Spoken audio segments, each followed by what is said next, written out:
आज का क्लास में हम लोगों का 41 नंबर से होगा। पहले हम सारा चीज़ पढ़ा चुके हैं, ठीक है। कह रहा है कि निम्न में कौन अपरिमेय संख्या है। इसमें बताइए कौन अपरिमेय संख्या है।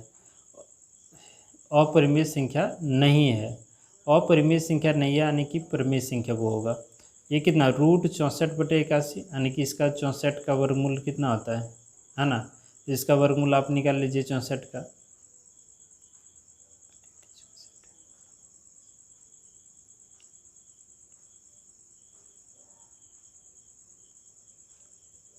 आज हम लोग पढ़ेंगे 41 नंबर से, और पिछले वीडियो में इसके पहले वाला सारा क्वेश्चन बता चुके हैं।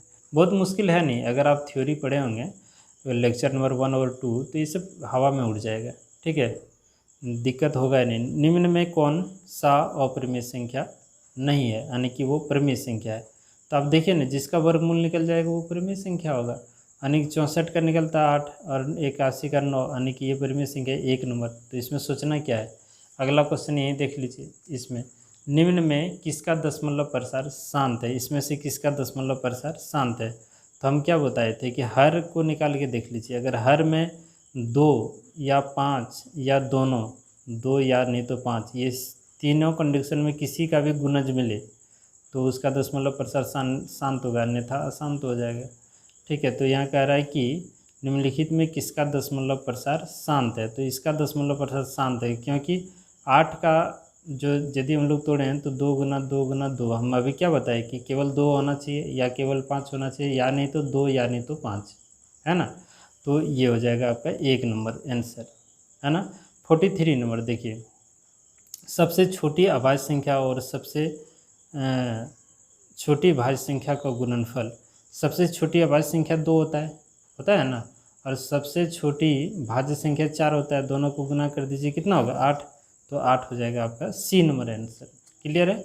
इसी तरह से आगे हम लोग बढ़ते हैं, और अगला क्वेश्चन में देखिए क्या है। फिर कह रहा है कि दो संख्या a और 18 का लघुत्तम समर्थक इतना, महत्तम समर्थक 2, तो a का मान ज्ञात करना है, ठीक है। चलिए इसको बना के दिखाते हैं। देखो, है ना, दो संख्या a और 18 का लघुत्तम समर्थक है।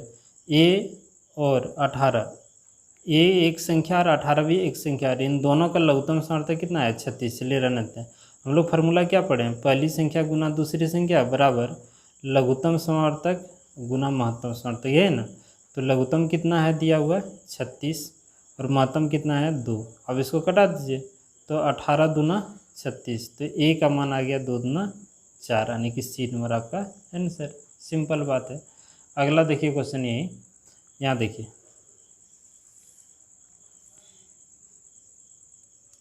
देखिए 45 नंबर में कह रहा है कि एक आदमी 24 मीटर पश्चिम जाता है, पुनः वह 10 मीटर उत्तर जाता है, ठीक है।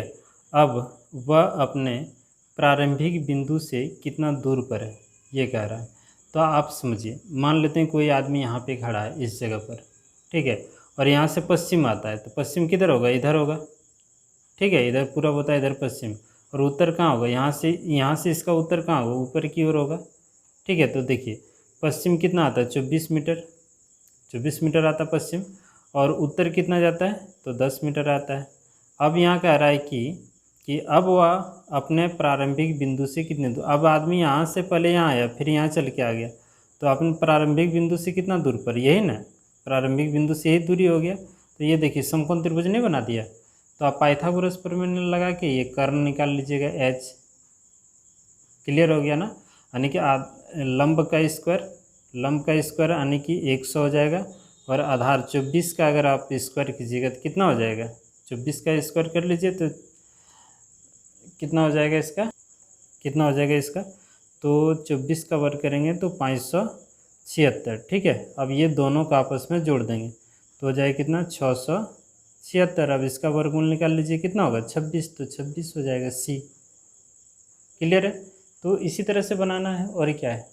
और अगला देखते हैं 46 नंबर में कह रहा है कि देखिए इस तरह का रूप, हम ये सभी चीज़ें ना आपको लेक्चर 1 या 2 में बता चुके हैं, आप एक बार जरूर देखिएगा उसको, ठीक है। अब यहाँ देखिए ये परिमेय संख्या है, रेकरिंग आ गया ना, तो रेकरिंग आ गया मतलब सीधा वो परिमेय संख्या है, तो ये एक परिमेय संख्या है। क्लियर है। अगला देखिए 6/15 का दशमलव प्रसार होगा, क्या होगा शांत अशांत। तो 15 को तोड़ लीजिए ना, 15 को 2 कितना 3 गुना 5, यानी कि देखिए अगर शांत होगा तो 2 का गुणज या नहीं तो 5 का गुणज या नहीं तो 2 और 5 दोनों का गुणज हो सकता है। लेकिन यहाँ क्या है 3 और 5 है ना, तो 3 तो शांत है, अशांत है, अपवर्ती है, इनमें से कोई नहीं। तो आप यहाँ देख लीजिए इसका दशमलव प्रसार क्या है, यहाँ आंसर में आपका शांत दिया है या कि इसका अच्छा ये कटेगा जी, कटेगा तो काट लीजिए ना। अगर कोई ऊपर नीचे में कटता है तो उसको पहले काटते हैं। तो ये कट रहा है आपका कौन चीज़ से, 3 से कट रहा है, 3 दूना 6, 3 पचे 15, तो नीचे में क्या आ गया 5 ना, तो दशमलव प्रसार शांत होगा, यानी कि आंसर आपका सही है। आप याद रखिएगा जब भी ऊपर नीचे अगर कट रहा है तो उसको पहले कटाइए आप, ठीक है। अगला क्वेश्चन देखिए, कह रहा है कि निम्न में कौन अभाज्य संख्या है, आप चुन लीजिए अभाज्य संख्या क्या है 11। तो इसमें है ना, यहाँ देखिए ये 49 नंबर क्वेश्चन दिख रहा है, निम्न में से कौन संख्या अपरिमेय संख्या है, इसमें से कौन अपरिमेय है ये बताना है। तो ये परिमेय आपका 36 का वर्गमूल और 64 का भी निकलता है, इसका भी निकलता है। तो ये देखिए इसका भी 7 होता है, तो ये हो जाएगा अपरिमेय संख्या सी नंबर, क्योंकि 3 का वर्गमूल और 5 का वर्गमूल निकलता नहीं है, ठीक है। अगला क्वेश्चन देखिए, ये है 4 माइनस रूट 3 क्या है, एक अपरिमेय संख्या। परिमेय अपरिमेय को जोड़ें चाहे घटाएं, है ना, हमेशा क्या होता है अपरिमेय ही होता है। तो ये अपरिमेय संख्या है बी नंबर, और आंसर भी देख लीजिए बी नंबर होगा, ठीक है। 51 नंबर में 2 तथा 2.5 के बीच में कितनी अपरिमेय संख्या है, तो इसमें से के बीच में कितनी के बीच की अपरिमेय संख्या बताना है। कितनी बोले तो अनंत हो जाएगा यहाँ, ठीक है, लेकिन इसके बीच में कह रहा है कि बीच की अपरिमेय संख्या बताइए, इसके बीच में कौन है। तो आपस में सबका वर्गमूल निकाल के चेक कर लेंगे कि किसका वर्गमूल इसके बीच में आएगा, ठीक है। तो देखिए 11 का अगर वर्गमूल निकालेंगे तो ये आपको 3 तिया 9, यानी कि 3 से बड़ा निकल जाएगा, है ना, कि इससे बड़ा हो जाएगा। इसको अगर निकालेंगे तो ऐसे भी पता चल रहा है कि ऑटोमेटिक है 2 और 2.5 से बड़ा वर्गमूल निकलेगा इसका भी, यानी कि बी नंबर आपका हो जाएगा आंसर। क्योंकि √5 का वर्गमूल आप जब निकालिएगा ना तो 2 दशमलव कुछ आएगा, लेकिन 2.5 नहीं आएगा, ऐसे कुछ आएगा, ठीक है। बात समझ में आ रहा है, तो ये चीज़ है। अगला क्वेश्चन देखिए, यहाँ 52 नंबर में दिख रहा है ना, 52 नंबर क्वेश्चन ये रहा क्वेश्चन, ठीक है। अब यहाँ देखिए 52 नंबर क्वेश्चन जो दिया है ये 6x⁴ इंटू वाई, और यहाँ क्या है 12xy का महत्तम समर्थक। तो आपको बताए थे इसमें जो कॉमन आएगा वही महत्तम।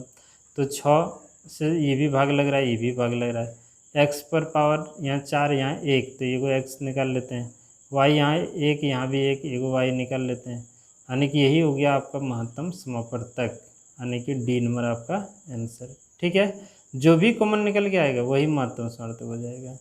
अगला क्वेश्चन यहाँ देख लेते हैं 53 नंबर, साथ ही साथ 64 के वर्गमूल को, है ना, 64 के वर्गमूल को 64 के घनमूल से भाग देने का मान होगा। देखिए 64 का वर्गमूल, 64 का वर्गमूल निकालेंगे तो 8 8 64 8 होता है, और 64 का घनमूल 4 होता है। घनमूल कितना होता है 4, है ना। अब घनमूल से इसमें भाग देना है, अब तो कितना बार में जाएगा 2 बार में, तो 2 हो जाएगा आंसर बी नंबर। देखिए 54 नंबर क्वेश्चन कह रहा है कि 10 गुना 15 बराबर है, 10 गुना 15 बराबर है किसके बराबर है, इसमें से किसके बराबर 10 गुना 15, √10 गुना √15 किसके बराबर है। तो आपस में अंदर में गुना कर लीजिए ना, इसमें तो हो जाएगा कितना √15 आपस में गुना हो जाएगा, तो रूट के अंदर 150 हो जाएगा ना। अब 150 का वर्गमूल आप निकालिए तो कितना लिख सकते हैं आप 150, देखिए बात वही बनेगा। तो 10 जैसे अभी नहीं करते तो इसको ऐसे नहीं लिखना पड़ता जी, उसके यहाँ 15, अब इसको तोड़िए आपस में, यहाँ देखिए 10 को तोड़ेंगे तो कितना 2 गुना 5, और 15 को 5 गुना 3, तो 5 कॉमन आ जाएगा, 2 को जोड़ा लगा तो अंदर में कितना 5 3 दूना 6 बचेगा, ठीक है। तो 2√6 ये हो जाएगा 2√6, है कि नहीं, और सॉरी 2 नहीं, ये 5 ना कॉमन आया, गलती हो रहा है आज, 5 कॉमन आया तो 5√6, यानी कि 1 नंबर हो जाएगा आंसर आपका 5√6। देखिए 55 नंबर कितना अच्छा क्वेश्चन है, कह रहा सबसे छोटी पूर्ण वर्ग संख्या जो 16 है ना, 20 और 24 प्रत्येक से भाजो। तो जब भी प्रत्येक से भाजो मतलब एक ऐसा संख्या चुनना है जो 16 से भी कटे, 20 से भी कट जाए और 24 से भी कट जाए। तो हमेशा इसका लघुत्तम समार्थक निकाल लीजिए। जब भी बोलेगा ना कि प्रत्येक से भाज्य लगे तो आप लघुत्तम समार्थक निकाल लीजिएगा से, और है ना, बात समझ में आ रहा है। तो इसका लघुत्तम समार्थक निकाल लेते हैं। तो 2 से भाग दीजिए तो हो जाएगा कितना, 8 दूना 16, फिर यहाँ हो जाएगा 10 और ये हो जाएगा कितना 12। फिर यहाँ 2 से भाग देंगे 4, 5 और ये 6, फिर 2 से भाग देते हैं यहाँ, तो कितना 2 से भाग देंगे 2, 5 और ये हो गया कितना 3। अब आपस में सबको गुना कर लेते हैं। तो यहाँ देखिए 5 दूना 10, चलिए रहने देते हैं। 2 दूना 4, 4 दूना 8 और 8 तिया 24, 24 और 10 यानी कि 240। तो 240 तो यहाँ आंसर में आपका है, लेकिन यहाँ कह रहा है क्या कि प्रत्येक से, यहाँ देखिए वह सबसे छोटी पूर्ण वर्ग संख्या, सबसे छोटी पूर्ण वर्ग संख्या जो 16, 20 और 24 प्रत्येक से भाज्य हो, है ना, वह संख्या होगा। तो 124 तो 16 से भी कटेगा, 20 से भी और 24 से भी ये कट जाएगा, है ना। 224 जो है ये किससे 16, 20 और 24 कटेगा, लेकिन ये पूर्ण वर्ग संख्या नहीं है, क्या कि यहाँ कह रहा है कि पूर्ण वर्ग संख्या होना चाहिए। तो इसका पूर्ण वर्ग संख्या निकालना है। तो पूर्ण वर्ग संख्या निकालने के लिए आप क्या कीजिएगा कि इसमें देखिए इसमें आप गुना कर सकते हैं कि इसको आप गुना करते चलिए, जो भी संख्या आएगा यानी कि पूर्ण वर्ग संख्या। देखिए ये पूर्ण वर्ग संख्या है नहीं, ठीक है, और ये भी आपका पूर्ण वर्ग संख्या नहीं है, क्योंकि 24 जो है ना वो किसी का पूर्ण वर्ग संख्या होता नहीं है। तो आप यहाँ बचा बी और डी, यही दोनों में आंसर आपको ढूंढना है। तो करना क्या है आपको कि 1600 को भाग देना 240 से, और 3600 को भी भाग देना है किससे, तो 240 से। जो वाला कट गया ना वही आपका आंसर हो जाएगा, बात समझे। तो आप इसको भाग दे के चेक कर लीजिएगा, ऐसे भी भाग दीजिएगा। देखिए ना ये कट गया, है ना। किससे देंगे भाग, तो 6 से दे दीजिए, है ना। 6 चौक 24 और 6 छक 36, 1 0। फिर यहाँ इसको कटा सकते हैं आप, 15 चौक 60, हो गया ना, पूरा कट गया। अब इसको भाग दीजिए, ये नहीं कटेगा पूरा पूरा, आप घर में देखिएगा। तो ये हो जाएगा आपका डी नंबर सही आंसर।